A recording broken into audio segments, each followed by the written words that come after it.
Welcome to Bhagavad Gita for All with Naman Narula on GettingPositiveKarmaNow.com. Recorded in front of a live audience.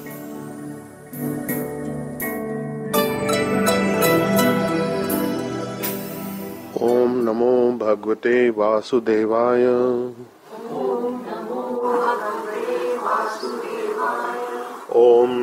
Bhagavate Vasudevaya.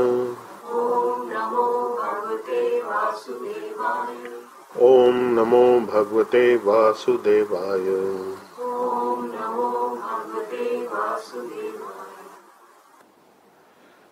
So last time we had completed text 8 of chapter 8 of the Bhagavad Gita, and in that chapter 8, the 8th text, Krishna is saying, Abhyasa yog yuktena chetasa naanya gamina parmam purusam divyam yati partha anuchintayan.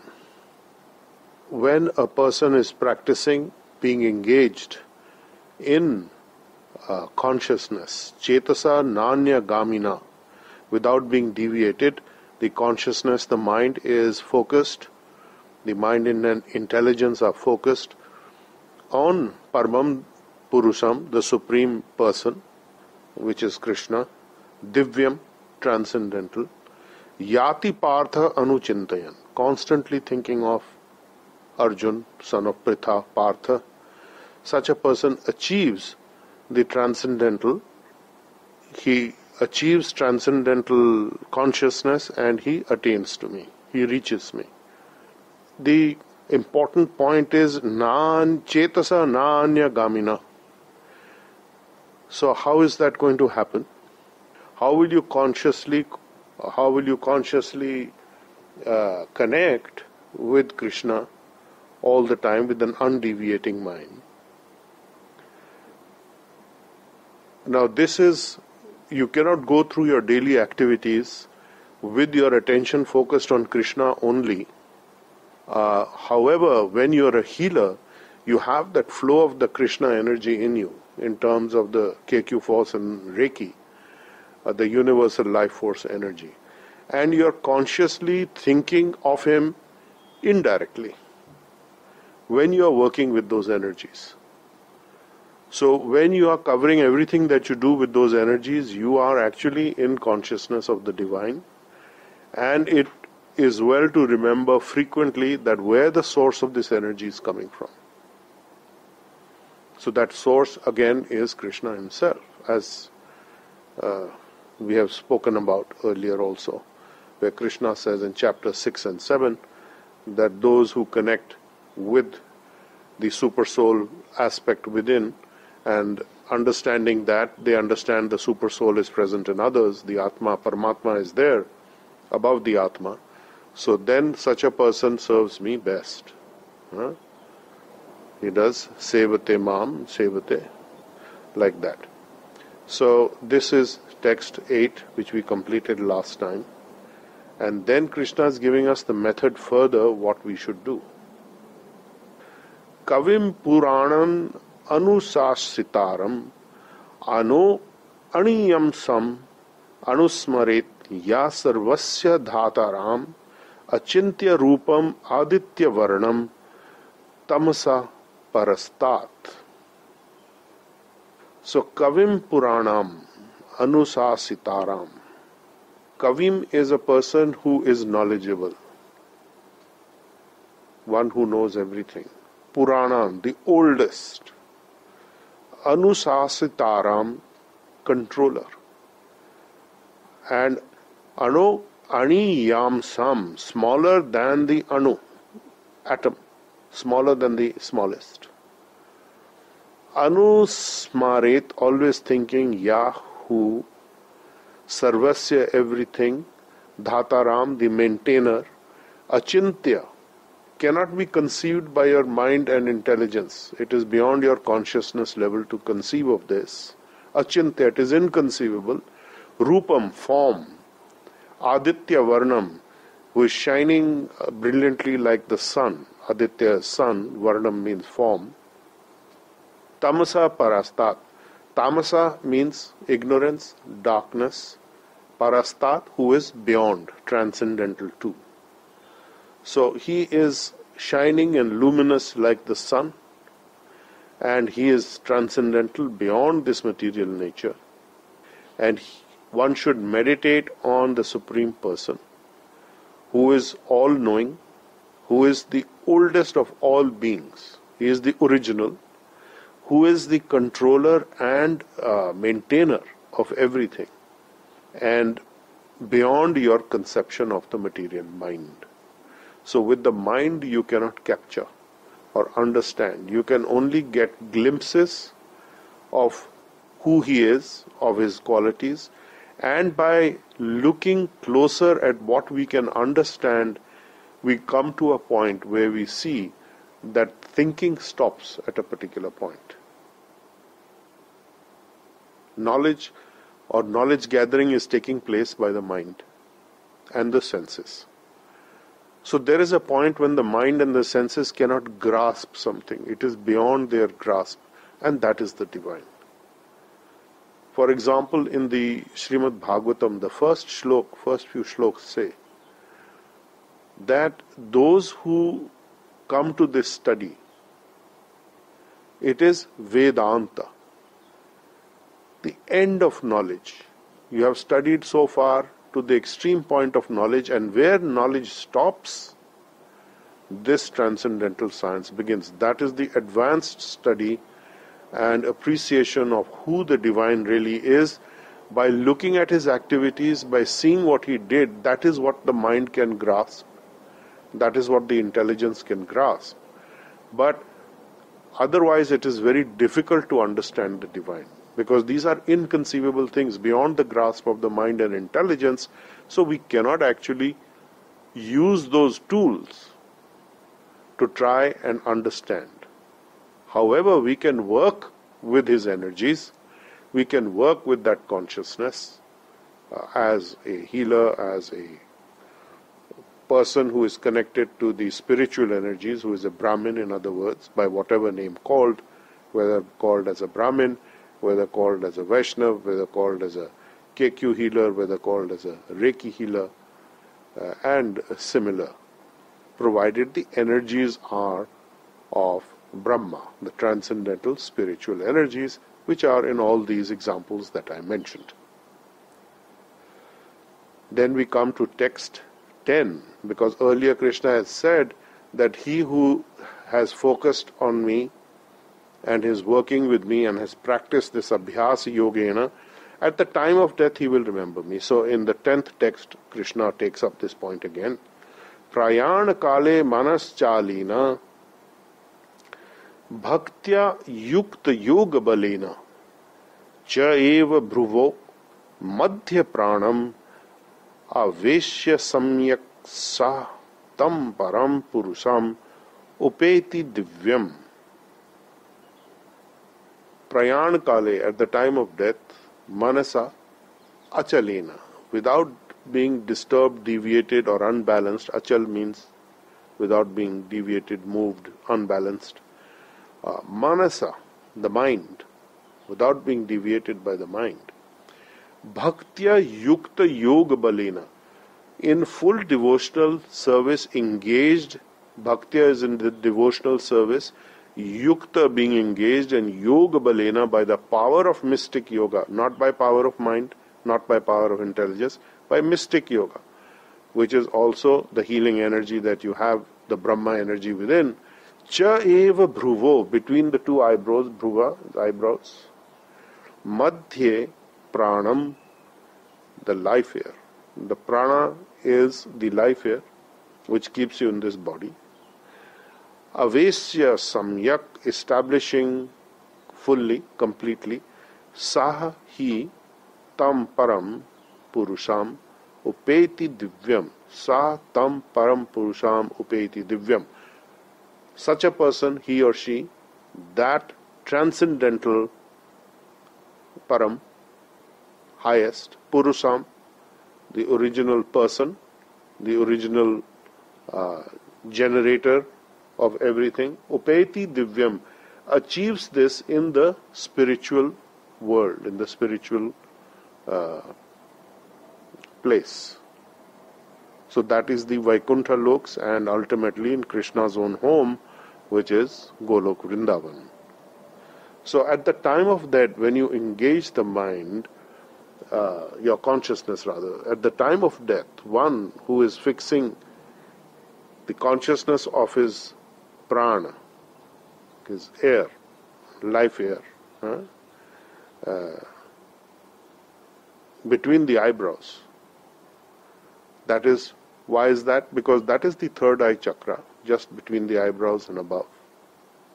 And that is the gateway to the crown chakra or to the transcendental zones higher up, going through the Antakaran, the pillar of light, the hidden light that is coming down. And such a person with full devotion engages himself in remembering the Supreme Lord. Such a person will certainly attain to the Supreme Personality, the original Krishna himself. Now, how will you remember in devotion? The best way to remember is to chant the Mahamantra, Hare Krishna, Krishna Krishna, Hare Hare, Hare Ram, Ram Ram, Hare Hare. Now, this is a sound vibration which is composed of air and space. So prana is one of the major airs in your body, and this is the prana is actually where your heart chakra is floating. The prana energy is what keeps your heart chakra going. That's the power that comes into your heart center. The apan vayu is what is downward moving, keeping you in this body, and prana is trying to go up. So this is then raised to your third eye chakra, and you remember Krishna whichever way you can. So the simplest and fastest way is to practice chanting the Mahamantra, which is a sound vibration, which according to Chaitanya Mahaprabhu does cleanse the mirror of your consciousness. Cheto Darpan Marjanam, that is the first of the Shikshashtakam shloks that he ever left behind in writing. These are the 8 shloks, and this is the first one. Cheto Darpan Marjanam, beginning, cleanse the mirror of your consciousness. Cleanse the mirror of your mind. So this is very, very important. We'll come to that. Kleem is separate. Kleem is not referring directly to Krishna. It is a codified form of Kleem Krishnaya Govindaya Gopijana Vallabhaya Swaha. When you are thinking of Kleem, you are not thinking of Krishna. You are thinking of other things. So that is why this is called the Mahamantra, because it is the greatest of all mantras for liberation from birth and death. So the point of this exercise will be that at the time of death, you focus on your third eye chakra between the eyebrows, chant the Mahamantra, and because of chanting the Mahamantra, the divine manifests. Because the Mahamantra is non-different from the divine. It has all the potencies of the divine. So from there, the expansion of the divine will take place, and that's a very easy method at the end of your life to get to that point where you can be aware of Krishna. Then we have text 11.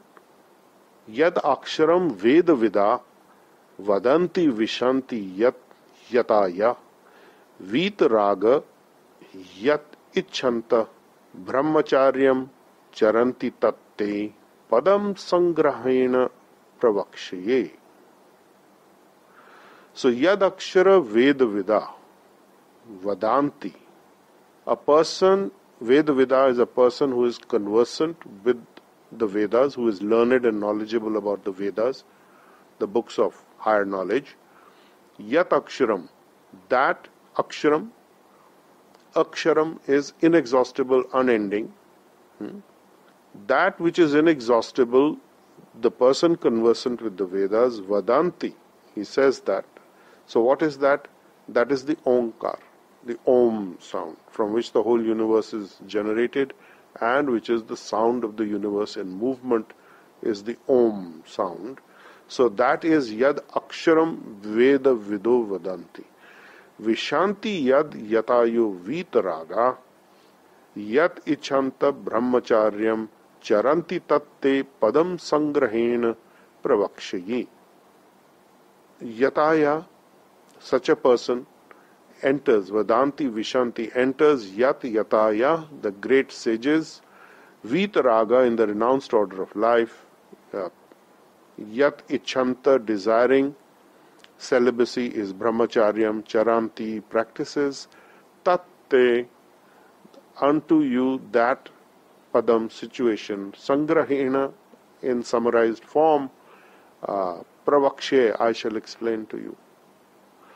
So persons who are knowledgeable and learned in the Vedas, who utter the Omkar sound, who are practiced in chanting the Om, who are the great sages in the renounced celibate order of life, enter Brahma. Right? Desiring such perfection, such a one is practicing brahmacharya or celibacy, and I shall now explain to you this process by which one may attain salvation. So there are a number of methods by which one can attain salvation. Krishna has given the overall theme that one whose consciousness is focused on me at the time of leaving his body, he will come to me. So now he is giving the range of what is possible by those who are wishing to practice certain things. So the first thing is that people who are chanting the Om, and who are celibate and who are desiring to enter the Brahma energy directly, and who are in the renounced order, desiring that perfection, they practice celibacy, and I shall now explain to you how this process works so that they can get salvation. So this is one method that he is going to explain, and that is in text 12. Sarva dvarani samyamya mana hridi niruddhya cha murdhni adhyay atmana pranam asthita yoga dharanam. Sarva dvarani, all the doors of the body, they are the bodies of the 9 gates, the 2 eyes, the nostrils, the ears, the genitals, the rectum, the mouth, like that. So these are 9 gates of your body. So sarva dvarani, all the doorways of the body, samyamya, controlling, mana, mind, hridi, the heart, niruddhya, confined to, murdhni, the head, adhyaya, fixed, atmana, the soul, pranam, the life air, asthita, situated, yoga dharanam, situated in the yogic positioning.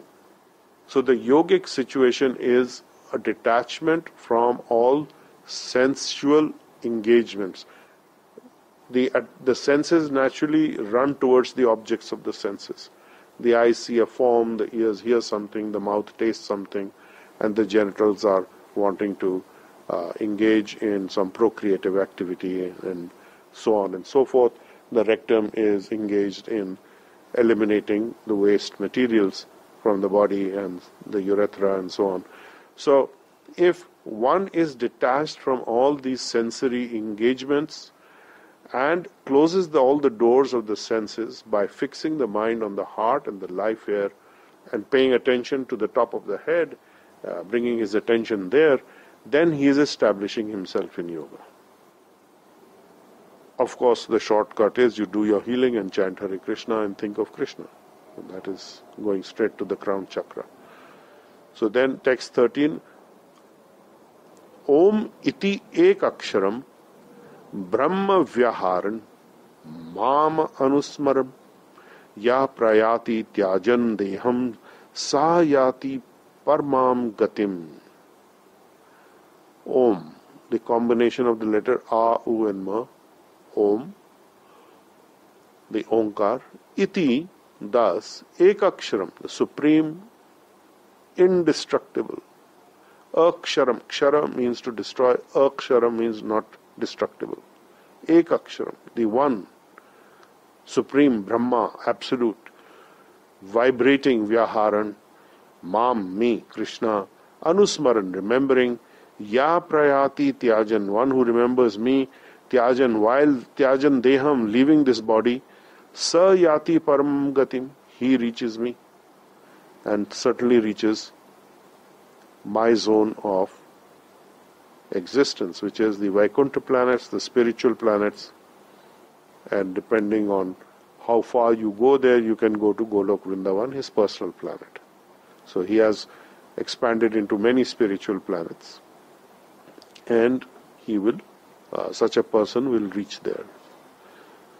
So this is important to keep in mind, that ultimately it is all about where your attention is, where your consciousness is driven, where you are looking at what at the end of your life. If you are looking, oh, what is happening to people here that I'm leaving behind, what is going on, where am I going next, or there is fear because there is lack of knowledge and lack of education, then you are deviated. So you have to desensitize yourself to all of these things by understanding knowledgeably and by study and by practice. So that is yoga. So yoga abhyasena, so that yoga is to be done, and one has to work with these understandings. And then he says, as he says in text 14, to underline it, Ananya chetata satatam yo mam smaranti nityasha tasya aham sulabha partha nitya yuktasya yogina. Ananya cheta satatam, one without deviation. Again he is mentioned here, mentioned in the 8th text. Also, and then now Ananya Chetasa, without deviating your consciousness, that is the mind and intelligence.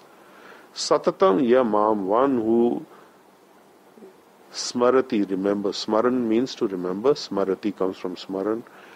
Nityasha, regularly. That means practice. Practice, practice, practice. Tasya aham sulabha. To him, aham, I am, sulabha, very easy to find, very easy to get, very easy to achieve. Partha, son of Pritha, nitya yuktasya yogina. So you practice this regularly. One who does this regularly, he will easily attain to me, he will come to me very quickly. So that's the bottom line. Whichever methodology you use that gets you there to Krishna, he has mentioned two things. One is that your consciousness must be engaged on him. You raise your consciousness at the time of death to the point between the eyes, above the eyebrows, between the eyebrows, third eye chakra, and you will come to me, and you may chant the transcendental sound. And he has also mentioned those who are great sages, who are celibate, who are renunciants. They achieve this by chanting Om and various related mantras. In our case, for us, the easiest thing to do is to chant the Hare Krishna Maha Mantra, because it does not require us to be great sages. It does not even ask for us to follow any regulative principles to begin with. Gradually, as we purify through the chanting of the sound, we will come to that point of withdrawing from the sensory objects of the senses in time. So that's not a problem. And the final test, as he mentions, is at the time of leaving your body. So at the time of leaving your body, if you are thinking of Krishna anyhow, somehow, whichever way, you are free and clear. That's the understanding. Constant engagement in devotional service to Krishna is very, very important. And why is that? That is because Krishna has earlier said, people who are wanting to get rid of old age and death approach me, who don't want to get old, who don't want to die, and of course disease and rebirth is always there. Those who want to escape from this, they approach me. So then he says in text 15 of chapter 8, Mam upetya puna janma dukha alayam asaswatam na apnuvanti mahatmana sansiddhim paramam gata. Mam upetya punarjanma dukhalayam asaswatam.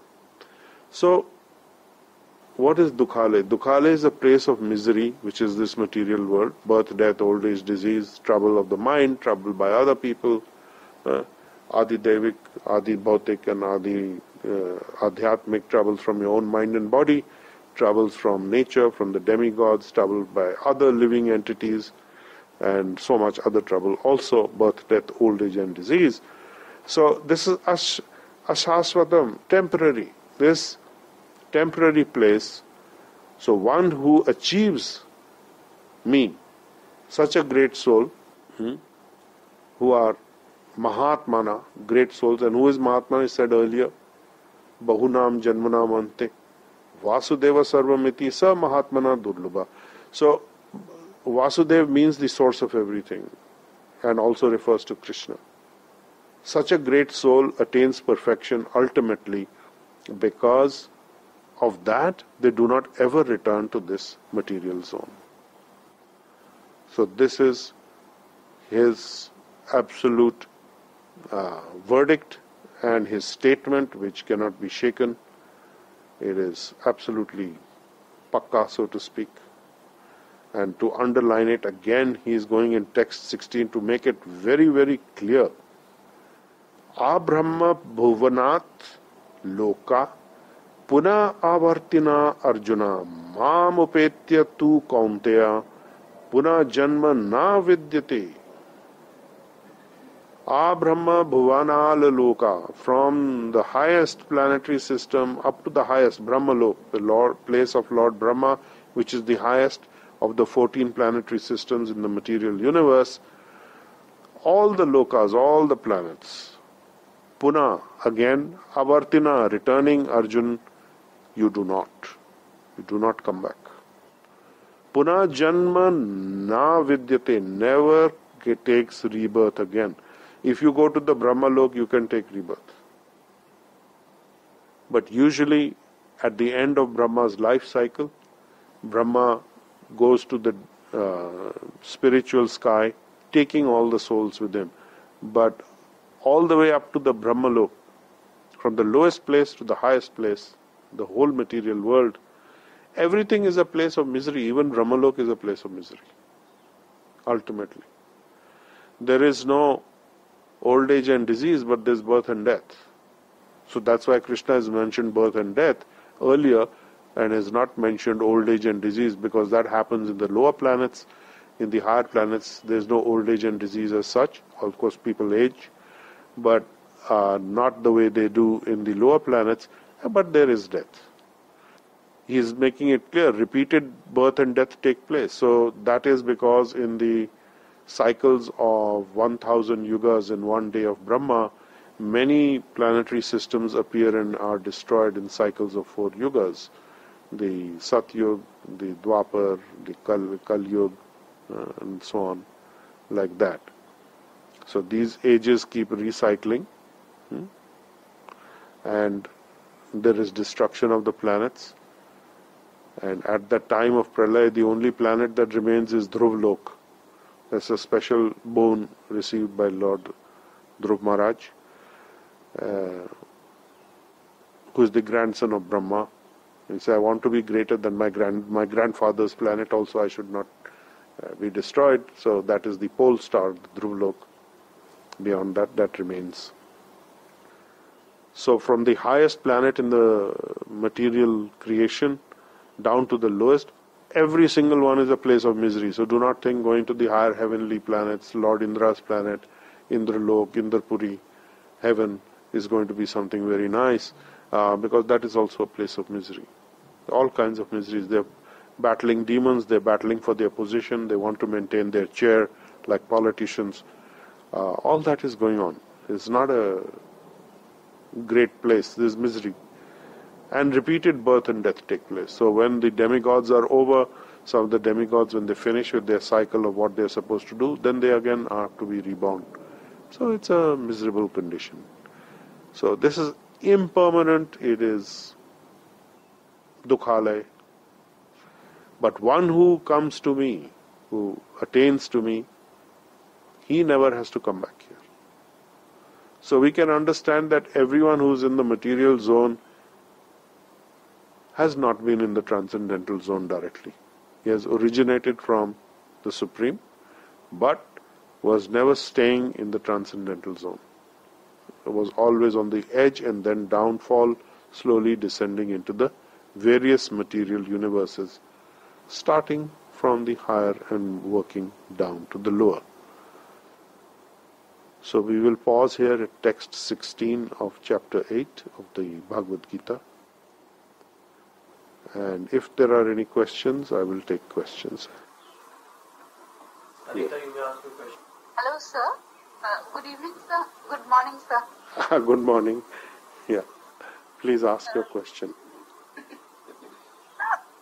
just wanted to know that you chant the Mahamantra during your healing, and you can chant it otherwise as well. Well, you have to be attentive. The instruction is that one must be attentive while chanting the Mahamantra. So if you are distracted by other things, it is better to set aside some time to chant separately. Casual chanting is not recommended, but it has no real downside. It will eventually purify you, but it is better that you can focus on the sound. The more you focus, the more energy you get. It is exactly the same that when you do your healing, we advise you that you should focus on the flow of energy, and then your consciousness goes to a different place. Okay? Right, sir. Okay. Thank you so much, sir. You're welcome. Any other question anybody has? Yes, go ahead. So where was the soul in which planetary system or which mode before we came down here that we got so attracted that we had to come down here? Yeah, it is said that the soul appears in the borderline between the spiritual and the material worlds. And then depending on his attraction towards which side he wants to go, he is drawn to that side automatically. So he appears in the Vaitarani river very often, and there in a dizzy state of consciousness. It is said that when the soul, newborn soul comes, he's in a dizzy state of consciousness, he's a little giddy, and he's either going towards the spiritual, he's attracted directly there, or he's attracted to the material world. So wherever his attraction is, then he immediately finds himself there. And then the child is turned upside down to hang down to come here. He is coming there into the material world. If he goes into the higher planets, then it's not a birth the way that happens on this planet. Then slowly descending down, yes, it comes down. It is stated that the soul comes down in the form of rainfall. And then it goes into the ground, goes into the grains. The people eat the grains, and then that develops into the semen. And then from there it is transferred to the womb. So that's how the soul appears in the material universe, in the form of rain. Right? Okay? So no more questions. So we conclude at text 16, chapter 8. Om Namo Bhagavate Vasudevaya. Om Namo Bhagavate Vasudevaya. Om Namo Bhagavate Vasudevaya. Om Namo Bhagavate Vasudevaya. Om Namo Bhagavate Vasudevaya. Om Namo Bhagavate Vasudevaya. Okay, thank you. We can log off now from the internet. You've been listening to Bhagavad Gita for All, a lecture series by Nalan Narula. Explore our website, gettingpositivekarmanow.com, for more on how to change your karma and destiny.